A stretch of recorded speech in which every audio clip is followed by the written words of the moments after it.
గుర్తించారు. మేడ్చల్లోని ముబారక్ హోటల్లో పనిచేస్తున్నట్లు గుర్తించారు. అయితే ఇన్స్టాగ్రామ్ వేదికగా ఇన్స్టాగ్రామ్ ప్లాట్ఫామ్ ద్వారా ఉగ్రవాదులతో సంప్రదింపులు జరిపాడని చెప్పి పోలీసులు ఈ ఇన్వెస్టిగేషన్ ఆ కోణంలో ప్రారంభించినప్పుడు విస్తుపోయే నిజాలు బయటపడాయనేది ఇక్కడ అందుతున్న సమాచారం. అంటే ఇంకా ఎవరెవరితో సంబంధాలున్నాయి, నేరుగా ఆ ఉగ్రమూకలతో కమ్యూనికేషన్లోకి వెళ్ళాడా, లేకపోతే ఆ నెట్వర్కింగ్ ఎప్పుడైనా ఇటువంటి విషయాల్లో డైరెక్ట్గా కమ్యూనికేషన్లోకి వెళ్ళకపోయినా వాళ్ళ సానుభూతి పరులు ఉంటూ ఉంటారు. ఆ కోణంలో వీళ్ళు వెళ్ళే ప్రయత్నం జరుగుతుంటుంది. అండ్ దీని గురించి మాట్లాడుకునే సందర్భంలోని హైదరాబాద్ గత కొన్ని రోజులుగా ఈ ఐఎస్ఐకి సంబంధించి కావచ్చు, లేకపోతే ఏక్యూఐఎస్ మాడ్యూల్ అంటూ ఉంటారు. సో దీనికి సంబంధించి మార్చి 2026లో ఆంధ్రప్రదేశ్ ఇంటెలిజెన్స్ అలాగే పోలీసుల సమన్వయంతో ఒక పెద్ద అంతర్రాష్ట్ర ఉగ్ర నెట్వర్క్ని బస్ట్ చేయడం జరిగింది, దాన్ని బయటపెట్టడం జరిగింది. ఎలా ఈ కేసుకు సంబంధించి మాట్లాడుకుంటే హైదరాబాద్లో చెంచుల్గూడ ప్రాంతానికి చెందిన సైదా బేగం అనే మహిళను పోలీసులు అరెస్ట్ చేశారు. అయితే ఈమె ఐఎస్ఐటి, ఇన్ఫ్యాక్ట్ ఐసిస్ అంటూ ఉంటాం, ఐసిస్ అలాగే ఆల్ ఖైదా ఐక్యూఐఎస్ అంటూ ఉంటారు. ఈ రెండిటి భావజాలంతో ప్రభావితమై ఉంది. సోషల్ మీడియా గ్రూపుల ద్వారా జిహాదీ కాంటెంట్ను షేర్ చేసేది అని ఆరోపణలు ఈ మీద ఉన్నాయి. అయితే ఈమె ఆన్లైన్ వేదికగా దాదాపు 42 మంది మహిళలను రిక్రూట్ చేయడానికి ప్రయత్నించింది. అంటే సాధారణంగా ఇక్కడ ఒక పదం వినిపిస్తుంది, ఖవాతీన్ అని చెప్పి, అంటే ఉగ్రవాద విభాగంలో మహిళా విభాగం. ఈ ఖవాతీన్కు లీడర్షిప్ వహించేలా విదేశీ హ్యాండిల్స్ని ఈమెను సిద్ధం చేస్తున్నారు అని చెప్పి ఇన్వెస్టిగేషన్లో బయటపడింది. విజయవాడ, బీహార్, రాజస్థాన్, కర్ణాటక ఈ రాష్ట్రాల్లో పట్టుబడిన అనుమానిత ముఠాతో ఈమెకు ప్రత్యక్ష సంబంధాలు ఉన్నాయి అనేది ఇన్వెస్టిగేషన్లో బయటపడినట్టుగా మనం వార్తలు విన్నాం. ఇప్పుడు దాని తర్వాత ఇది అంతకుముందు నవంబర్ 2025లో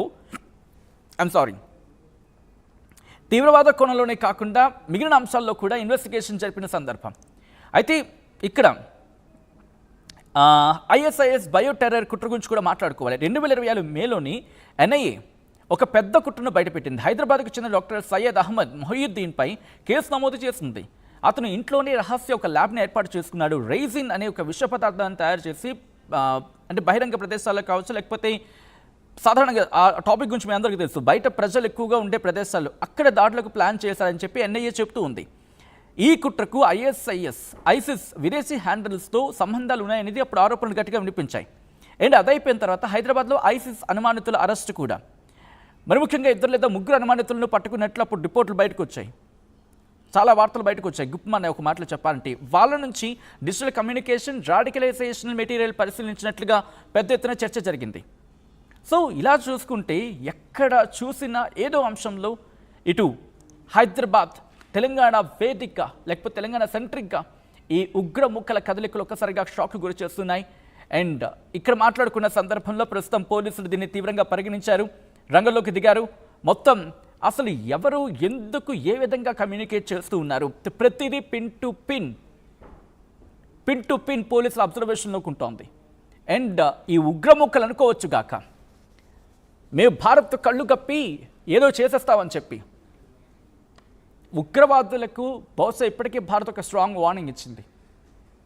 ఇప్పటికైనా మీరు బాగుపడే ప్రయత్నం చేసుకుని మీ దేశాన్ని బాగు చేసుకోండి. మీరు ఉగ్రవాదులే ప్రపంచం మీద పడి బతికే బదులు మీకు ముష్టి వేస్తున్న ఆ దేశానికి పోయి, మీకు పాకిస్తాన్ కదా ముష్టేస్తోంది, వాళ్ళు ఆ పెట్టే ఆ ముష్టితో మీరు ప్రజల మీద పడే కన్నా అక్కడ పోయి అక్కడ ప్రజలు కాపాడుకోండి, కనీసం పోయి అక్కడ కాపాడుకోండి. అంత సానుభూతి మీకు ఏది సస్తే అక్కడ పోయి కాపాడుకోండి. ఎందుకంటే అడుక్కు తింటోంది అక్కడ పాకిస్తాన్. మీకు ప్రజల మీద అంత సానుభూతి ఉంటే ఓ పక్క దేశం మీద పడి ఏడ్చే బదులు మీ దేశం పోయి, మీ దేశం ఇన్ ద సెన్స్ మీద అక్కడ సానుభూతి చూపిస్తున్నారు కదా, పోయి అక్కడే వాళ్ళ బతుకులేదు బాగు చేయండి కనీసం. ఇక్కడ నెట్వర్క్ నడిపించి ఇక్కడ జనాన్ని చంపేస్తే మీకేం వస్తుంది? ఏం రాదు కదా. మహైతే ఒక నెల 2 నెలలు భయపడతారు, కానీ ఆ తర్వాత కొట్టే దెబ్బ ఎలా ఉంటుంది? ఆపరేషన్ సింధూర్ రుచి చూశారు. మీకు ఇప్పుడు ముష్టి అయ్యాలంటేనే అమెరికా తప్ప ఇంకోటి దిక్కులేదు. పోనీ మిగతా ఏమైనా మీకు ముష్టి వేద్దాం అనుకుంటే బహుశా అది కూడా పదం కూడా మీ విషయంలో కరెక్ట్ కాదేమో. మీరెళ్ళి బాబు నాకు డబ్బులు, ఈ బాబు నాకు డబ్బులు ఇచ్చి ప్రపంచ దేశం అడుక్కుంటున్నారు. మీరు అడుక్కుంటున్న దేశం దగ్గర పోయి మీరు అడుక్కుంటున్నారు మళ్ళీని. బాబు నాకు ముష్టి వేస్తే నేను వెళ్ళి దాడి చేస్తానని చెప్పి ఏం బతుకులు రా మీవి? బహుశా మీకు కోపం రావచ్చు కాక రావాలి, మీ దేశం పోవాలి మీరు. ఎందుకంటే మీ దేశం ఎందుకు అంటున్నానంటే, ఇక్కడ ఉన్నప్పుడు ఈ దేశం కోసం కష్టపడితే, ఈ దేశం కోసం ఇష్టపడి కష్టపడితే తప్పలేదు. ఈ దేశంలో ఉంటూ ఈ దేశానికి నష్టం చేయాలనుకున్నప్పుడు మీకు ఈ దేశంతో పనేంటి? ఐఎస్ఐఎస్ఆ, ఐఎస్ఐయా, ఆల్ఖైదానా, హిజ్బుల్లా ముజాహిదీనా? ఏ మనుషులు రా మీరు?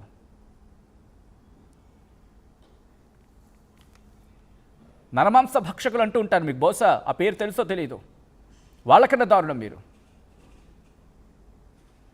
ఏదో బతకండి, ప్రశాంతంగా ఉండండి అంటే కచ్చే. టెక్నాలజీలో ముందుకు వెళ్తోంది భారత్, ఓర్చుకోలేరు. జీడిపిలో వృద్ధి చెందుతూ ఉంది. ఆఫ్కోర్స్ ఇంటర్నల్గా ఇష్యూస్ ఉండొచ్చు కాక, పొలిటికల్గా ఉండొచ్చు కాక, but when it's comes to country, దేశం గురించి వచ్చినప్పుడు అందరిది ఒకటే మాట ఉంటుంది. ప్రతిపక్షాలు ఉండదు, స్వపక్షం ఉండదు, విపక్షం ఉండదు. స్వపక్షంలో కూడా విమర్శలు ఉంటాయి, విపక్షంలో కూడా సమర్థన ఉంటుంది. That is what India. వైవిధ్యభరితమైన భారతదేశం ఇది. భిన్నత్వంలో ఏకత్వం ఇది. మీలా ఏకత్వంలో భిన్నత్వం కాదు. ఈ దుర్మార్గుడు చూడండి, ఉగ్రముక్కలు బయటపడుతూ ఉన్నాయి ఒక్కొక్కటి కూడా. సానుభూతిపరుడుగా ఇక్కడ ఉండి ఇక్కడ ఇబ్బంది పెడుతున్న క్షణం. ఈ కథనం మిమ్మల్ని కాస్త కలవరపరచవచ్చు, అయితే మిమ్మల్ని కలవరపాటు గురి చేయడం ఆర్టీవీ ఉద్దేశం కాదు. కానీ ఇటువంటి కథనాలు చూసినప్పుడు కాస్త కలవరపాటు గురి అవకాశం ఉంటుంది కాబట్టి దీనికి సంబంధించి తగిన జాగ్రత్తలు తీసుకోవాలని ఆర్టీవీ సూచించడం జరుగుతోంది. This is are disturbing content, video description is highly advised. ఒక్కసారి వాడు ఫేస్ చూడండి, ఆ జయీద్ ఖాన్ ఫేస్ చూడండి. సోషల్ మీడియాలో సానుభూతిపరుడుగా ఉంటూ ఉగ్ర లింకులతో ఉన్నాయనేది వినిపిస్తున్న మాట ఇక్కడ. ఒక్కసారి చూడండి.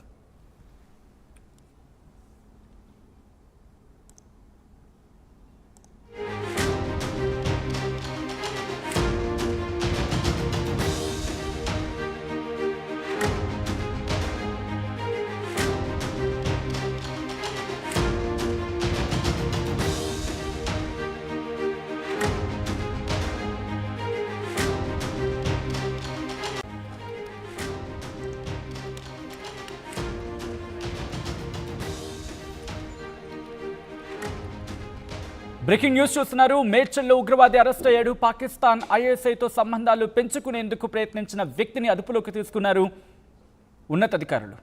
అవును, ఇప్పటికీ ఆ టీం రంగంలోకి దిగింది. మేడ్చల్ పోలీసులు రంగంలోకి దిగారు. ఉత్తరప్రదేశ్ ఘజియాబాద్కు చెందిన జయీద్ ఖాన్గా గుర్తించారు. మేడ్చల్లోని ముబారక్ హోటల్లో పనిచేస్తున్నట్లు గుర్తించారు పోలీసు ఉన్నతాధికారులు. ఇన్స్టాగ్రామ్ ద్వారా ఉగ్రవాదులతో సంప్రదింపులు జరిపినట్టుగా గుర్తించారు. ఆయుధాలు సమకూర్చుకునేందుకు ప్రయత్నాలు చేసినట్టు గుర్తించారు. ఇక నిందితుడిని అదుపులోకి తీసుకుని సెల్ ఫోన్ స్వాధీనం చేసుకున్నారు పోలీసులు. ఆ సెల్ ఫోన్ డేటా ఆధారంగా ఇన్వెస్టిగేషన్ ప్రారంభించడం జరిగింది. మరి ముఖ్యంగా Instagram reels, WhatsApp chats, voice calls, screen shots ఉన్నట్లు గుర్తించారు. 2 నకిలీ పిస్టల్స్ను స్వాధీనం చేసుకున్నారు పోలీసులు. ఒకసారి ఆ విజువల్స్ మీరు చూస్తున్నారు. ఇన్ఫ్యాక్ట్ అక్కడ ఎటువంటి సిచ్యువేషన్ ఉందని చెప్పి మేడ్చల్ పోలీసుల రంగంలోకి దిగారు. వాళ్ళకి ఒక చిన్న ఇన్ఫర్మేషన్ వచ్చింది. ఇన్ఫర్మేషన్ వచ్చిన తర్వాత ఇంకంతే, వెంటనే రంగంలోకి దిగారు పోలీసులు. ఆ విజువల్స్ మీరు చూడడం జరుగుతుంది. అతనే జయీద్ ఖాన్, ఉగ్రవాదిగా, అనుమానిత ఉగ్రవాదిగా ఆ అంశానికి సంబంధించి ప్రస్తుతం పోలీసు ఉన్నతాధికారులు అక్కడికి చేరుకున్నారు. దాంతోపాటు మన మేడ్చల్లో ఉగ్ర కదలికలు ఒక్కసారిగా సంచలనం రేపింది. ఎందుకంటే ఎక్కడ చూసుకున్నా మూలాలు ఇక్కడ ఉంటున్నాయనే అంశం ఇప్పుడు ఇంకొకసారి తెర మీదకి వచ్చింది. మరి ముఖ్యంగా ఇప్పుడు ఈ జయీద్ ఖాన్ దొరికిన తర్వాత వీళ్ళ నెట్వర్క్ ఏంటి, అసలు ఎవరితో లింక్లోకి వెళ్ళే ప్రయత్నం చేశాడు, ఏ సంస్థలతో లింకులు ఉన్నాయి, కేవలం పాకిస్తాన్ ఐఎస్ఐతో మాత్రమేనా, లేకపోతే ఇంకా అక్కడి నుంచి ఇంకా ఎవరితో ఉన్నాయి, కేవలం వీడొక్కడైనా, లేకపోతే ఇంకా ఎవరైనా ఉన్నారా? ప్రస్తుతం ఈ అంశానికి సంబంధించి పూర్తిస్థాయి ఇన్వెస్టిగేషన్ జరిగే అవకాశం ఉంది. మరి కాసేపట్లో మా ప్రతినిధి సురేష్ అప్డేట్స్ అందించేందుకు సిద్ధం కాబోతున్నారు. దానికి సంబంధించిన బిగ్ బ్రేకింగ్ న్యూస్ చూస్తున్నారు. కొద్దిసేపటి క్రితం ఈ డెవలప్మెంట్ చోటు చేసుకుంది. ఉగ్ర కదలికలు ఉన్నట్టు చెప్పి ఉగ్ర కదలికలకు సంబంధించి ఉగ్ర లింకులు ఉన్నాయని చెప్పి ఇతగాన్ని అదుపులోకి తీసుకోవడం జరిగింది పోలీసులు.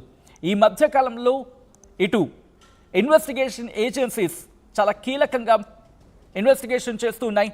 ఎక్కడ ఆచూకీ దొరికినా, ఎందుకంటే నిన్న కాక మొన్న కొన్ని నెలల క్రితమే కదా ఒక వ్యక్తిని అదుపులోకి తీసుకోవడం జరిగింది. యాంటీ టెర్రరిస్ట్ స్క్వాడ్ ఏటీఎస్ రంగంలోకి దిగిన తర్వాత, లేకపోతే నేషనల్ లెవెల్లో ఈ చెకింగ్స్ జరిగిన సందర్భంలో ఇటు మేడ్చల్లో అంతర్జాతీయ ఉగ్ర సంస్థతో సంబంధాలు కలిగి ఉన్నాడనే అనుమానంతో ఒక వ్యక్తిని పోలీసులు అదుపులోకి తీసుకున్నారు. తెలంగాణ మేడ్చల్లో ఇటు అంతర్జాతీయ ఉగ్ర సంస్థలతో సంబంధాలు కలిగి ఉన్నాడు అనే అనుమానంతో ఒక వ్యక్తిని పోలీసులు అదుపులోకి తీసుకున్నారు. ఉత్తరప్రదేశ్ ఘజియాబాద్కు చెందిన జహీద్ ఖాన్ అనే యువకుడిని కౌంటర్ ఇంటెలిజెన్స్ అలాగే మేడ్చల్ పోలీసులు సంయుక్తంగా ఆపరేషన్ నిర్వహించి అతగాన్ని అదుపులోకి తీసుకోవడం జరిగింది. అయితే నిందితుడి దగ్గర నుంచి 2 డమ్మీ పిస్టల్స్ని అధికారులు స్వాధీనం చేసుకున్నారు. ఇప్పటికే ప్రిలిమినరీ ఇన్వెస్టిగేషన్ స్టార్ట్ అయింది.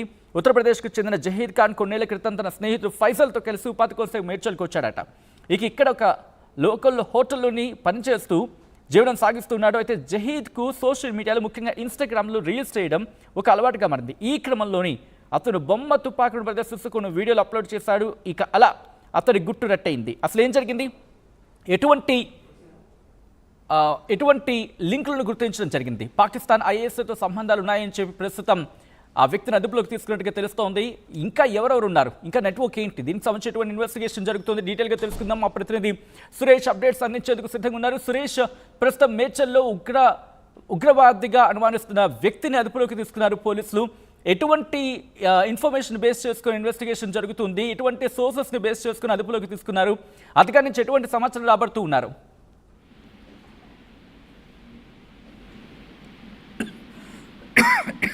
సురేష్,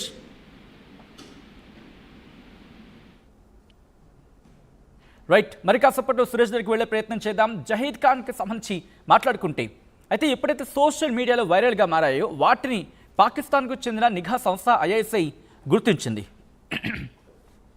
ఐఎస్ఐ సానుభూతి పరులైన హబీబ్ అలాగే రానా హుస్సేన్ ఈ ఇద్దరు వ్యక్తులు ఇన్స్టాగ్రామ్ ద్వారా జహీద్ను కాంటాక్ట్ అయ్యారు. ఇది ప్రస్తుతం బయటకు వస్తున్న సమాచారం. హబీబ్ అండ్ రానా హుస్సేన్లకు పాకిస్తాన్లో ఉన్న ఐఎస్ఐ ఉగ్రవాదులు షెహబాద్తో డైరెక్ట్ లింక్స్ ఉన్నాయి అని చెప్పి నిఘా వర్గాలు గుర్తించాయి. ఈ హబీబ్ అండ్ రానా హుస్సేన్ అయితే ఈ ముఠా జహీద్ను తమ ఉగ్రవాద గ్రూపుల్లోకి లాగేందుకు ప్రయత్నించింది. ఇందులో భాగంగానే అతనికి అసలైన తుపాకులను సరఫరా చేస్తూ ఉంటూ హామీ ఇచ్చినట్లుగా ప్రస్తుతం తీవ్రమైన చర్చ జరుగుతుంది. అయితే జహీద్ కూడా తీవ్రవాద సంస్థలో చేరేందుకు ఆసక్తి చూపించాడు. అంటే ఈ కాంటాక్ట్స్లోని వాళ్ళతో రెగ్యులర్గా కమ్యూనికేషన్ అండ్ కాంటాక్ట్లోకి వెళ్ళాడు. ఆ వాయిస్ కాల్స్, చాటింగ్స్, దీని ద్వారా ఆ డేటాను లాగితే బయటకు వచ్చిందంతా కూడా. సోషల్ మీడియా ప్లాట్ఫామ్స్ పై నిఘా ఉంచింది కౌంటర్ ఇంటెలిజెన్స్.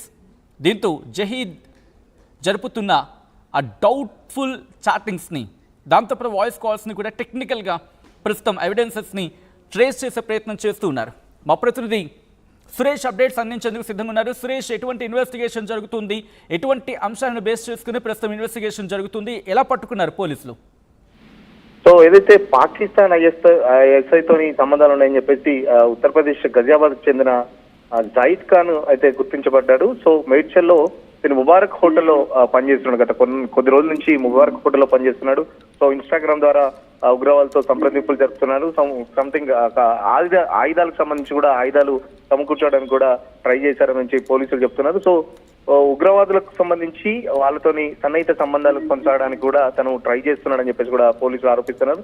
సో ఖచ్చితంగా ఆ కోణంలో కూడా దర్యాప్తు చేస్తున్నాం. ఎందుకంటే ఇక్కడ దీనికి సంబంధించి ఇక్కడ ఎవరైనా యువతను ప్రేరేపించారా, దానికి సంబంధించి ఐఎస్ఐతో సంబంధాలు పెట్టుకున్నారంటే ఇక్కడ ఎవరితోనూ తను మాట్లాడాడు, ఎవరితో టచ్ లో ఉన్నాడని చెప్పేసి కూడా ఆ కోణంలో కూడా పోలీసులు అయితే ప్రశ్నిస్తున్న పరిస్థితి. సో దానికి సంబంధించి కూడా ఇప్పటికే జహీద్ ఖాన్ అరెస్ట్ చేశారు. తన వద్ద నుంచి ఒక 2 నకిలీ పిస్టల్ సంబంధించి కూడా నకిలీ పిస్టల్ కూడా స్వాధీనం చేసుకున్నట్టు చూస్తున్నారు. సో తన 2 ఫోన్లు కూడా తన దగ్గర ఉన్న 2 ఫోన్లో కూడా చాలా వరకు ఇన్స్టాగ్రామ్ రీల్స్, వాట్సాప్ చాట్ లో కానీ లేకపోతే వాయిస్ కాల్స్ కూడా చాలా వరకు ఇప్పటికే పోలీసులు గుర్తించారు. సో ఆ దిశగా జహీద్ ఖాన్ ఎవరెవరితో మాట్లాడారు, ఎవరెవరితో సంబంధాలు ఉన్నాయనే ఆ దిశగా కూడా పోలీసులు అయితే చాలా తీవ్రమైన లోతైన విచారణ అయితే జరుపుతున్న పరిస్థితి. రైట్, అంటే ఇప్పటి నుంచి ఇన్వెస్టిగేషన్ ఎలా వెళ్ళే అవకాశం ఉంది? ఎందుకంటే ఇతగాడు ఒక్కడైనా లేకపోతే ఇతగాడితో పాటు ఇంకెవరైనా ఉన్నారా? ఎందుకంటే సాధారణంగా ఏం జరుగుతుంది, ఈ కమ్యూనికేషన్ నెట్వర్క్స్లో ఒకరిని కమ్యూనికేట్ చేస్తారు, లేకపోతే కొంచెం యాక్టివ్గా సోషల్ మీడియాలో ఉండేవాళ్ళని, లేకపోతే కాస్త ఆ సానుభూతి పరులుగా అటువైపు వస్తారు అనుకునే వాళ్ళని వాళ్ళు కాన్సన్ట్రేషన్ చేస్తారు, తర్వాత వాళ్ళ గుప్పిట్లోకి తెచ్చుకుంటారు వాళ్ళని మాటలతోని, ఆ తర్వాత వాళ్ళ నెట్వర్క్లోకి లాక్కుంటూ ఉంటారు. అండ్ అక్కడి నుంచి ఇతగాన్ని బేస్ చేసుకుని ఇంకాస్త నెట్వర్క్ని క్రియేట్ చేసుకునే ప్రయత్నం జరుగుతూ ఉంటుంది. సో ఇప్పుడు ఇతగాడు పట్టుబడ్డాడు కాబట్టి ఇతగాడు వెనకాల ఇంకా నెట్వర్క్ ఉండే అవకాశం ఉందనుకుంటున్నారా, లేకపోతే ఇతగాడే ఆ నెట్వర్క్లో ఆఖరి వ్యక్తి అనుకుంటున్నారా? ఇన్వెస్టిగేషన్ ఎలా జరిగే అవకాశం ఉంది ఇప్పుడు సురేష్? సచిన్, డెఫినెట్ గా మీరు అన్నట్టు నిజానికి ఇప్పుడు పోలీసులు కూడా అదే విధమైన లోతైన విచారణ జరుపుతున్నారు. ఎందుకంటే తను 2 ఫోన్లు కూడా స్వాధీనం చేసుకున్నారు. ఇప్పటికే దానికి సంబంధించి ఇన్స్టా రీల్స్ కానీ లేకపోతే తను ఎవరెవరితో చాట్ చేశాడు, ఎవరెవరితో మాట్లాడారు. సో ఐఎస్ఐ సంబంధాలు పెట్టుకోవడం దేశ భద్రతకు సంబంధించి ముప్పు. ఒకవేళ ఇతను వాళ్ళ దగ్గరికి వెళ్ళాడే, వాళ్ళ ట్రాప్ లో ఇతను పడ్డాడా, దానికి సంబంధించి కూడా పూర్తి విచారణ తర్వాతనే వివరాలు కూడా వెళ్ళడం జరుగుతుంది. సో ఇక్కడ దీనికి సంబంధించి తను ఇంకెవరెవరితో మాట్లాడు, ఇక్కడ లోకల్ ఇప్పటికే మేడ్చల్ ఒక ముబారక్ హోటల్లో తను కొద్ది కాలంగా పనిచేస్తున్నాడు. సో అతను ఇంకా ఎవరన్నా ఇన్ఫ్లుయెన్స్ చేశాడా లేకపోతే తను ఇన్ఫ్లుయెన్స్ కాబడ్డా అనేది మాత్రం ఆ విచారణలో ఖచ్చితంగా తెలుస్తుంది. ఎందుకంటే ఖచ్చితంగా ఐఎస్ఐ తోని సంబంధాలు పెట్టుకోవడం అనేది దేశ భద్రతకు ముప్పు అని చెప్పేసి, సో ఇలాంటి దేశ భద్రతకు వ్యతిరేకమైన నిర్ణయాలు తీసుకున్న వాళ్ళ పట్ల కఠిన చర్యలు ఉంటాయని చెప్పేసి కూడా పోలీసులు చెప్తున్న పరిస్థితి. Right Suresh, thanks for the update. మొత్తంగా అయితే మాత్రం ఒక్కసారిగా హైదరాబాద్ కాదు తెలంగాణ ఒక్కసారిగా ఉలిక్కి పడింది. ఇటు తెలుగు రాష్ట్రాలు ఒక్కసారిగా ఉలిక్కి పడ్డాయి. మేడ్చల్లో ఉగ్రవాద అనుమానిత వ్యక్తిని అదుపులోకి తీసుకున్నారు పోలీసులు. పాకిస్తాన్ ఐఎస్ఐతో సంబంధాలు పెంచుకునేందుకు ప్రయత్నించిన వ్యక్తిని అదుపులోకి తీసుకున్నారు. ఉత్తరప్రదేశ్ ఘాజియాబాద్కు చెందిన జైర్ ఖాన్గా గుర్తించారు. మేడ్చల్లోని ముబారక్ హోటల్లో పనిచేస్తున్నట్లు గుర్తించారు. అయితే ఇన్స్టాగ్రామ్ ప్లాట్ఫామ్ ద్వారా ఉగ్రవాదులతో సంప్రదింపులు జరిపాడని చెప్పి పోలీసులు ఈ ఇన్వెస్టిగేషన్ ఆ కోణంలో ప్రారంభించినప్పుడు విస్తుపోయే నిజాలు బయటపడాయన్నది ఇక్కడ అందుతున్న సమాచారం. అంటే ఇంకా ఎవరెవరితో సంబంధాలు ఉన్నాయి, నేరుగా ఆ ఉగ్రమూకలతో కమ్యూనికేషన్లోకి వెళ్ళాడా, లేకపోతే ఆ నెట్వర్కింగ్ ఎప్పుడైనా ఇటువంటి విషయాల్లో డైరెక్ట్గా కమ్యూనికేషన్లోకి వెళ్ళకపోయినా వాళ్ళ సానుభూతి పరులు ఉంటూ ఉంటారు. ఆ కోణంలో వీళ్ళు వెళ్ళే ప్రయత్నం జరుగుతుంటుంది. అండ్ దీని గురించి మాట్లాడుకునే సందర్భంలోని హైదరాబాద్ గత కొన్ని రోజులుగా ఈ ఐఎస్ఐకి సంబంధించి కావచ్చు, లేకపోతే AQIS మాడ్యూల్ అంటూ ఉంటారు. సో దీనికి సంబంధించి మార్చి 2026లో ఆంధ్రప్రదేశ్ ఇంటెలిజెన్స్ అలాగే పోలీసుల సమన్వయంతో ఒక పెద్ద అంతర్రాష్ట్ర ఉగ్ర నెట్వర్క్ని బస్ చేయడం జరిగింది, దాన్ని బయటపెట్టడం జరిగింది. ఎలా ఈ కేసుకు సంబంధించి మాట్లాడుకుంటే హైదరాబాద్లో చెంచుల్గూడ ప్రాంతానికి చెందిన సైదా బేగం అనే మహిళను పోలీసులు అరెస్ట్ చేశారు. అయితే ఈమె ఐఎస్ఐటి, ఇన్ఫ్యాక్ట్ ఐసిస్ అంటూ ఉంటాం, ఐసిస్ అలాగే అల్ ఖైదా IQIS అంటూ ఉంటారు. ఈ రెండిటి భావజాలంతో ప్రభావితమై ఉంది. సోషల్ మీడియా గ్రూపుల ద్వారా జిహాదీ కాంటెంట్ను షేర్ చేసేది అనే ఆరోపణలు ఈ మీద ఉన్నాయి. అయితే ఈమె ఆన్లైన్ వేదికగా దాదాపు 42 మంది మహిళలను రిక్రూట్ చేయడానికి ప్రయత్నించింది. అంటే సాధారణంగా ఇక్కడ ఒక పదం వినిపిస్తుంది, ఖవాతీన్ అని చెప్పి, అంటే ఉగ్రవాద విభాగంలో మహిళా విభాగం. ఈ ఖవాతీన్కు లీడర్షిప్ వహించేలా విదేశీ హ్యాండిల్స్ని ఈమెను సిద్ధం చేస్తున్నారు అని చెప్పి ఇన్వెస్టిగేషన్లో బయటపడింది. విజయవాడ, బీహార్, రాజస్థాన్, కర్ణాటక ఈ రాష్ట్రాలు